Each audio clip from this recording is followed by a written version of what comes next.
Hi, I'm Jennifer Manson, the Flow Writer. I write books of my own and I also coach other people through their writing process, and I also do personal and executive coaching. So today, in my Writer's Right series, and thinking about the fact that if you want to be a writer, the best thing to do is to start writing, is to think about the best conditions that you like to write in. How do you like your environment to be to get yourself into the flow of writing?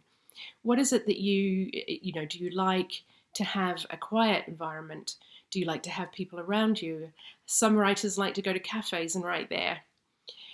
So I'm thinking about, in terms of how you write within your life. If you have a busy family life, it may be that you like to get up early in the morning, or it may be that you like to go to a cafe and write after you've dropped the children to school.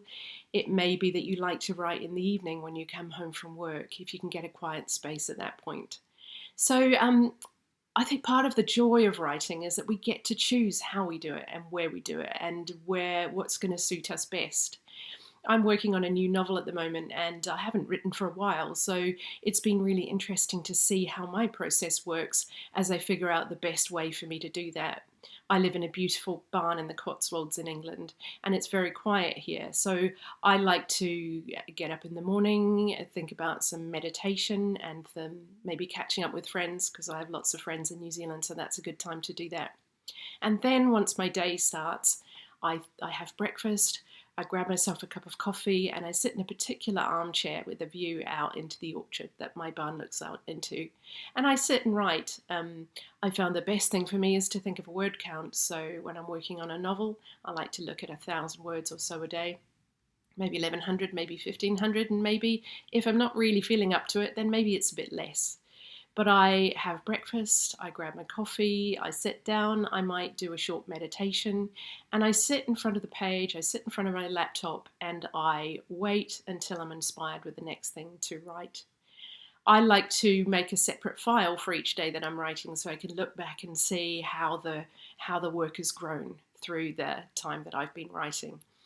I like to keep the track of the word count as I go, so each day there's today's date, and when I get to the end of the writing for the day, I go and adjust the word count and save it. Next morning, I do a save as and save it with a new day's date so that I can look back and think about how the different pieces emerged. So for you, it might be, you want to go to a cafe, you have a beautiful room.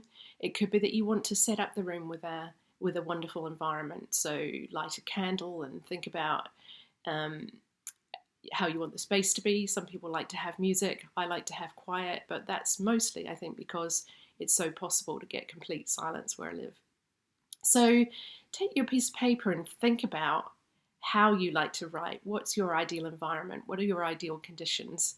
Do you like to have a space of time that you won't be interrupted, or do you not mind if the phone rings in the middle? Do you need to put your phone on Do Not Disturb or leave it outside the room? Or are you quite happy for it to ping with a message, and whatever happens in that space might inspire you to write again? So on your piece of paper, write, what are the conditions I love to do my writing? And write down all of the aspects of it that you can think of. Who's around? Is it quiet? Where are you? What time of day? Is there anything that you like to happen before you start writing that makes you feel good about sitting down to write?